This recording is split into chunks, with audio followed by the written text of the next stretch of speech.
Readings from the Liturgical Year by Dom Prosper Guéranger. February 3rd, Saint Blaise, Bishop and Martyr.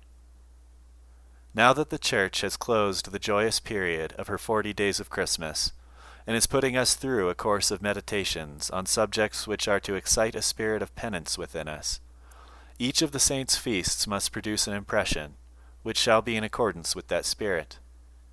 From this day till Easter, we will study the saints as they come to us in this special light.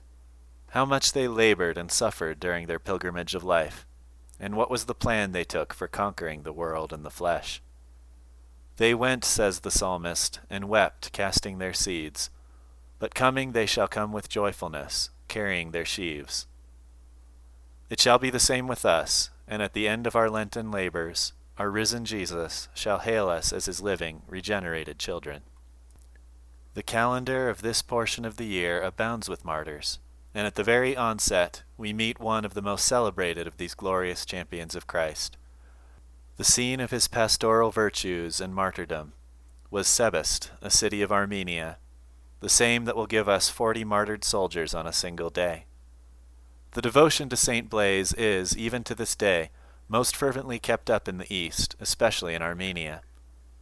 The Western churches soon began to love and honor his memory, and so universally that we may call him one of the most popular of our saints.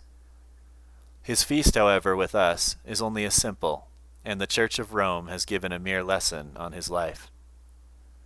Blaise, whose signal virtues made him dear to the people of Sebast and Armenia, was chosen bishop of that city.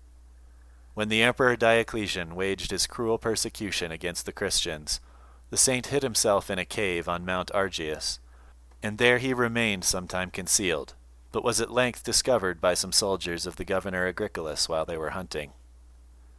They led him to the governor, who gave orders that he should be put into prison. During his imprisonment, many sick people, attracted by the reputation of his sanctity, came to him, and he healed them.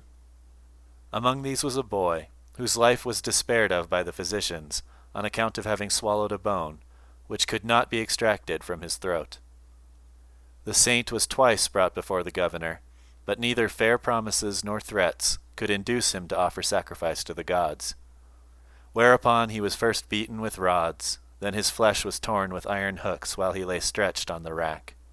At length he was beheaded, and nobly gave testimony to the faith of Christ our Lord, on the 3rd of the nones of February, February 3rd.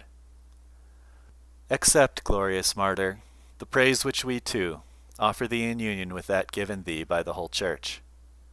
In return for this homage of our veneration, look down upon the Christian people, who are now preparing to enter the season of penance, and be converted to the Lord their God by holy compunction and tears. We ask it of thee by thine own combat. Assist us in the one for which we are preparing. When duty required thee to undergo tortures and death, it found thee ready and brave. Our duty is expiation by penance, and thy prayers must get us courage. Our enemies are not more cruel than thine, but they are more treacherous, and if we spare them, we are lost. Obtain for us that heavenly assistance which enabled thee to conquer. We are children of the martyrs. God forbid we should be degenerate. Pray too, O holy bishop, for the country thou didst water with thy blood. Armenia lost the faith for which thou didst lay down thy life.